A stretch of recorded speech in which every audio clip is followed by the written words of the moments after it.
Our next construction material is aggregate. Aggregate is an important construction material and it is used as a filler material in the production of concrete, and about 70 to 80% of volume of concrete is occupied by aggregate, and there are coarse aggregate and fine aggregate, and coarse aggregate forms the main matrix of the concrete and fine aggregate forms the filler act as a filler in the coarse aggregate. It fills the voids of the coarse aggregate, and also the cement particles act as a binder for binding this coarse aggregate and fine aggregate. And there are different classification of aggregates. First is based on geological origin, and second is based on size, and third is based on shape. Then based on geological origin, the aggregates are classified again into natural aggregates and artificial aggregates. That is, natural aggregates means it is obtained by crushing of igneous rocks or sedimentary rocks or metamorphic rocks is called a natural aggregates. And these aggregates obtained from the igneous rocks is the best for the engineering purpose, and it is widely used for the civil engineering purpose. This is a figure showing igneous rocks, sedimentary rocks and metamorphic rocks, which is discussed on later. Then next, classification based on geological origin, that is, first is natural aggregate, second one is artificial aggregate. Artificial aggregate is obtained by the man-made process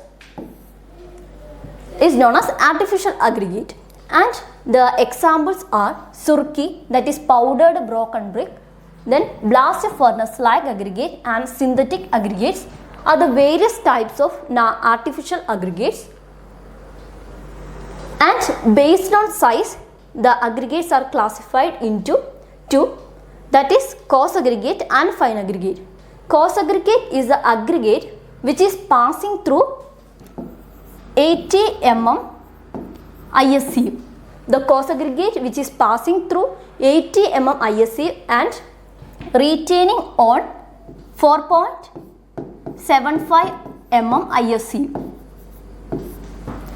The coarse aggregate is passing through 80 mm ISE and retained on 4.75 mm ISE. This is an important point, and that is coarse aggregate. About fine aggregate, the aggregate which is passing through 4.75 mm ISE is called a fine aggregate, and again it is classified into different zones, that is according to its particle size distribution. It is classified into 4 zones, that is zone 1, zone 2, zone 3 and zone 4, and the grading zones are progressively finer from zone 1 to zone 4. And based on shape, first classification is the based on geological origin, second is based on size, third one is the based on shape.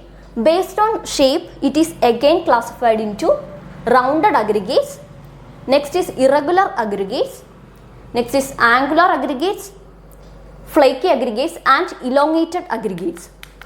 Let's move to the rounded aggregates. The properties of rounded aggregates we can study. Then rounded aggregates are obtained from rivers or seashores, and it is spherical in nature, spherical shape, so it is called as rounded aggregate. And these aggregates have a minimum surface area. It have a minimum surface area, so less amount of cement is required for binding, and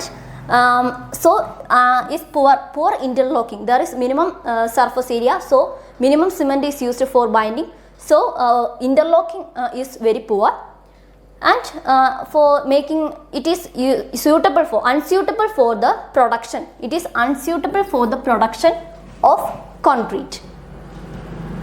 Next classification based on shape is irregular aggregates. Irregular aggregates is of shape, irregular shape. It has an irregular shape and it requires more cement paste compared to round aggregate. Round aggregate requires only less amount of cement, but in irregular aggregate it requires more amount of cement paste, and because of its irregularity in shape, this aggregates forms a good interlocking. It has irregular shape, so voids can be filled, so it has a good interlocking. So, and are suitable for the, it is best suitable for the production of concrete. Our next classification based on shape is angular aggregates. Angular aggregates have a sharp edges and have an angular shape and rough texture, and this aggregate is best suitable for the preparation of high strength concrete.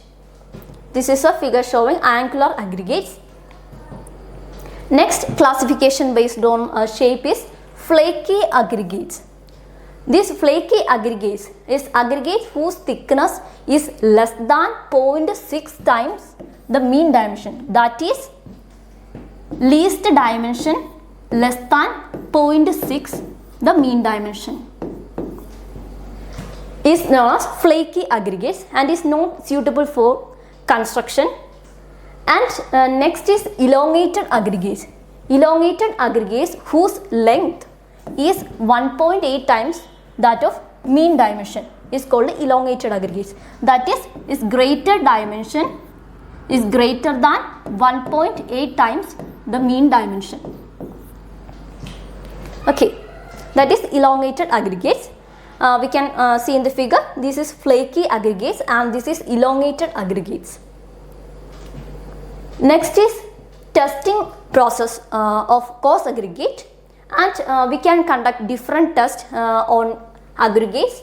That is, first we can conduct shape and size test on coarse aggregate.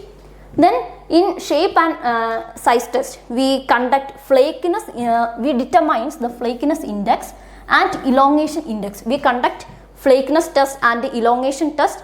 From that we are determine the flakiness index and elongation index.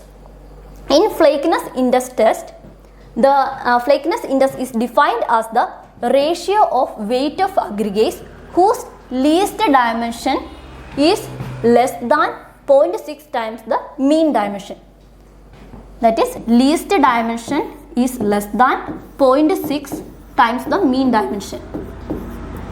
And Fi means flakiness index. Fi is the expressed as weight of aggregate whose least dimension is less than 0.6 times the mean dimension divided by weight of sample taken into 100. It is expressed in percentage, and the minimum of 200 pieces of aggregates is taken for this test, flakiness test. And this is a figure showing flakiness index test. And we passing the aggregates to different holes, and we determine the flakiness index value. Then next is the elongation index test. In elongation index test, we are performing only elongation index test must be performed only on non-flaky aggregates. Elongation index performed only in non-flaky aggregates, and elongation index is defined as the ratio of weight of aggregates whose greatest dimension is greater than 1.8 times the mean dimension to the weight of the sample. That is, greater dimension greater than 1.8 times the mean dimension.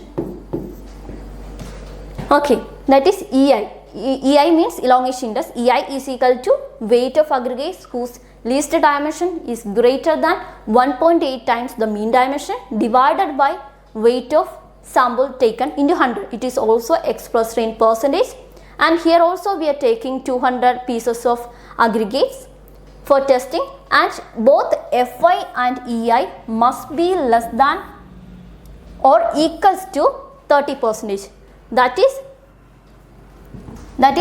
Fi less than or equal to 30% and EI less than or equal to 30%. Okay. This is a figure showing elongation index test. And next our test is the strength test. For strength test of aggregate, we are conducting based on the different three parameters, that is aggregate crushing value, that is ACV, aggregate impact value, that is AIV, and aggregate abrasion value AAV. These are the three parameters we determine. The strength of aggregate is assessed based on these three parameters. Okay, first let's move to the aggregate crushing strength test. Aggregate crushing strength is also known as ACV, and it is which is an index of crushing strength of aggregate. It is an index of crushing strength of aggregate, and here we are using the test apparatus is compression testing machine or universal testing machine, that is UTM. Okay, here we are using compression testing machine or universal testing machine, that is UTM is using for this test. Okay, in this the aggregate sample is taken first, then after that we dry the sample.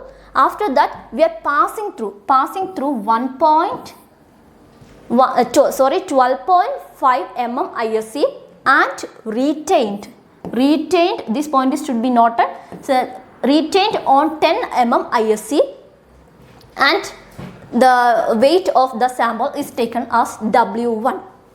Then we are taking the load of 400 kilonewton is gradually applied to the sample, and for 10 minutes.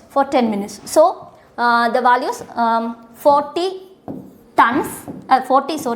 kilonewtons per minute is applied as a load. Yes. Then sample is now sieved through, the crushed sample is now sieved through 2.36 mm ISE. This is an important point. 2.36 mm ISE is used for sieving the sample, and take the weight of the sample as W2. Okay. Then the aggregate crushing value, that is ACV is equal to W2 divided by W1 into 100. It is expressed as in percentage. Okay, this is our aggregate crushing test for determining strength. This is aggregate crushing strength test, and this is an apparatus, that is compression testing machine. Here we are conducting this experiment.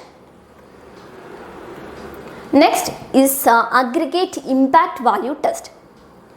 In this test we give the aggregate impact value AIV, aggregate impact values AIV. This test gives the aggregate impact value, which is an index of the resistance of aggregate to sudden shock or impact. Here we are providing a sudden shock by releasing this. We are providing a sudden shock onto the sample. Here is a sample is placed, so we are providing a sudden impact on it. So this is done. This test is conducted on impact testing machine.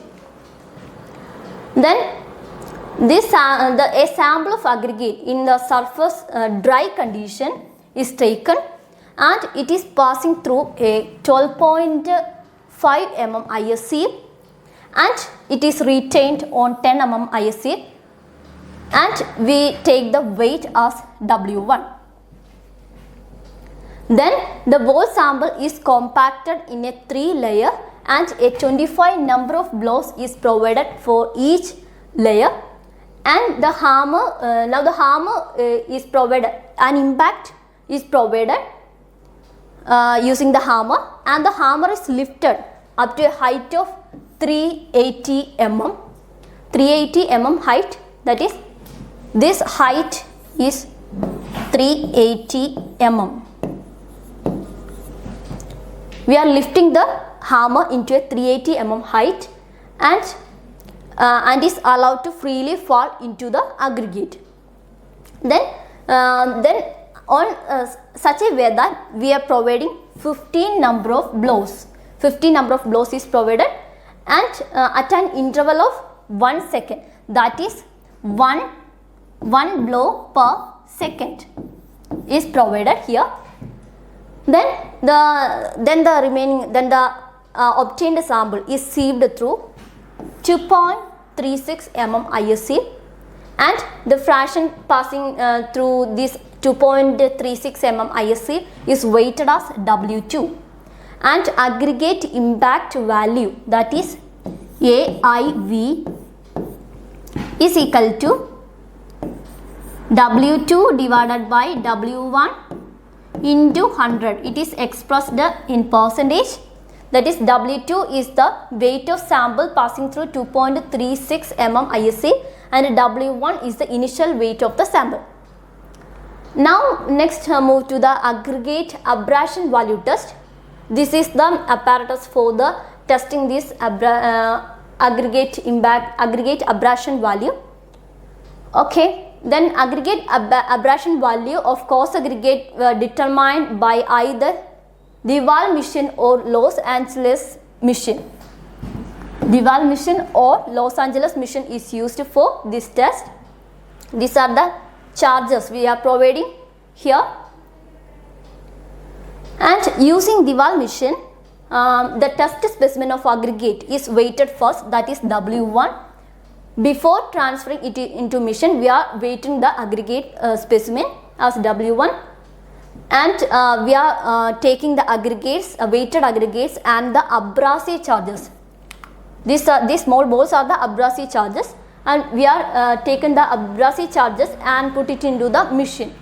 And then now this sample is placed in the drum, and about 30-degree inclination is provided. After that, we are providing a 200 RPM per hour for 5 minutes. For 5 hours is provided, and after 5 hours, the aggregate is sieved through 1.7 mm ISC. Then the retained aggregates are weighted as W2. Okay. Then the loss in weight as percentage indicated the percentage of wear. That is, aggregate abrasion value AAV, aggregate abrasion value AAV is equal to W2 divided by W1 into 100. That is expressed in percentage. W2 is the weight of sample which is passing through 1.7 mm ISC after the 2000 revolutions. Then W1 is the initial weight of the sample. Then let's move to the next using Los Angeles abrasion mission. In this test, first we are taking the weight of the sample as W1 and transfer this aggregate and abrasive charges into the machine. After that, we are providing, this is important, we are providing 20 to 33 RPM for a total of 500 revolutions. 500 revolutions is provided here at 20 to 33 RPM is providing here. After 500 revolutions, the aggregate which is crushed is passed through 1.7 mm ISC, and we take the weight as W2, and retained aggregate weight is taken as W2. Retained is taken as W2. Okay. Then the loss in weight as percentage indicates the percentage of wear, and aggregate abrasion value is again expressed as is equal to W2 divided by W1 into 100. Our next test is the soundness test. If the soundness test is used to determine the durability of concrete. And it's a cyclic process of alternative wetting. We are providing alternative wetting and drying process, and after that we are determining this, and the sodium sulfate solution, sodium sulfate Na2SO4 and magnesium sulfate MgSO4 solution is used for this wetting purpose, and 10 cycles of alternate wetting and drying are given of about percentage loss of weight is observed. 10 cycles of alternate wetting and drying is provided and the percentage loss of weight is observed. Then it should not be less than 12% if wetting is done using Na2SO4. Should not be less than 12%. And for MgSO4 should not be less than, for MgSO4 should not be less than 18%. Okay. Then next test is the test for fine aggregate. For fine aggregate, we are conducting the fineness modulus is an index of fineness of aggregate. Fineness modulus is an index of fineness of aggregate, and we are performing sieve analysis to determine the fineness of the aggregate. We are performing sieve analysis to determine the fineness of fine aggregate, and here in fineness modulus we are using this sample. Then different sieves is used for this purpose. After that, putting it in a sieve shaker for 10 minutes. We are shaking is given to it. After that, the material, the fine aggregate which is retained on this sample, this sieves is weighted. After that, taking the sum or cumulative of this percentage retained on each sieve is added, and the fineness modulus is the sum of cumulative percentage retained on each sieve divided by 100. That is a fineness modulus.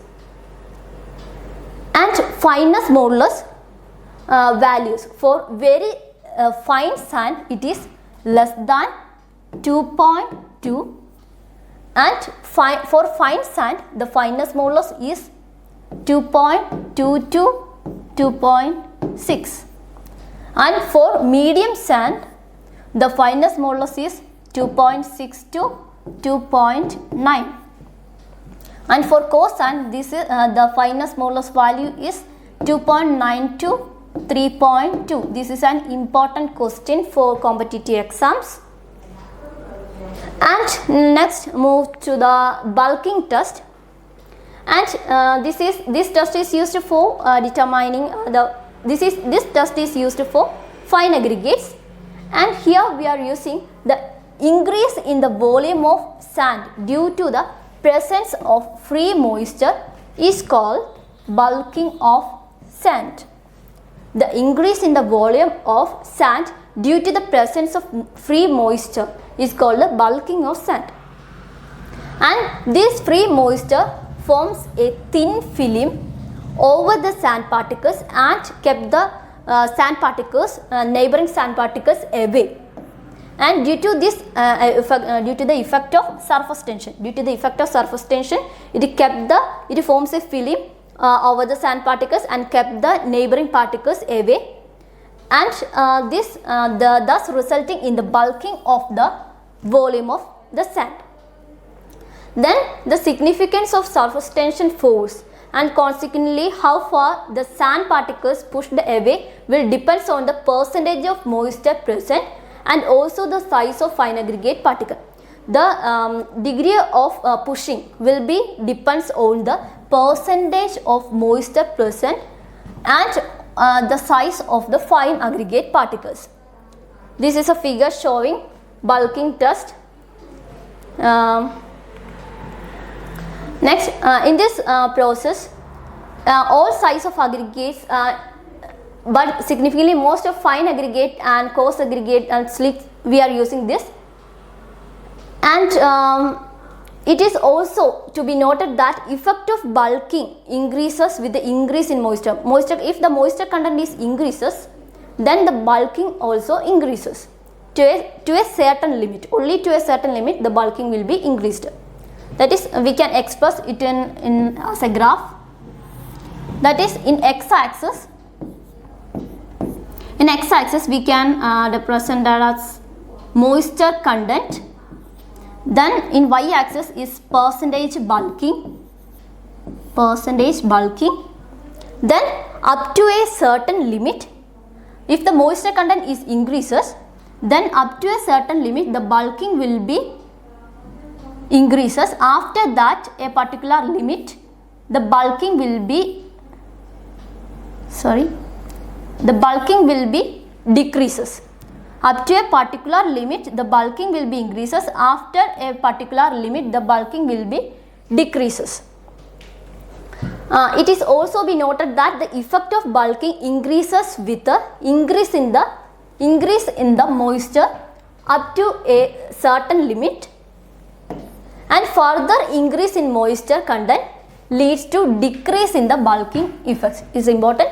Up to a certain limits, moisture content if is increasing, then the bulking is increasing, and after that if the moisture content is increasing, then it decreases the bulking effect. Then for no bulking is occurred when no bulking can be observed when the sand is completely saturated. If the sand is completely saturated, there is no bulking occurs. Then to estimate the extent of bulking on sand, we can first take a sample of moist fine aggregate, and it is filled with the fine aggregate, that is and this height is taken as H1 is the height. Then now water is poured into the measuring cylinder, and till the fine aggregate is completely saturated, and since the fine aggregate is completely saturated, then there is no bulking effect. If the fine aggregate is completely saturated, there is no bulking effect. Then now is level is noted. Then again is height is noted, that is H2. Now the bulking percentage can be expressed as percentage of bulking is equal to H1 minus H2 divided by H2 into 100. Next is alkali aggregate reaction. Alkali aggregate reaction is a reaction which occurs over time in concrete between highly alkaline cement paste and non-crystalline silicon dioxide. Alkali aggregate reaction is occur between highly alkaline cement paste and non-crystalline silicon dioxide in concrete. Then which is found in many common aggregates, and this reaction can cause, this alkali aggregate reaction cause expansion leading to spalling and loss of strength in concrete. Next is grading of aggregate. Grading of aggregate is done using particle size distribution. Particle size distribution is done to determine the grading of aggregates. Then one of the most important factor for producing workable concrete is to produce a well graded aggregate. If we are using well graded aggregate in concrete, we can obtain a workable concrete. Then continuous graded aggregate is the grading pattern of aggregate which all the sized particles are present in that aggregate. Then gap graded aggregate, in that there is some certain size of aggregate is missing.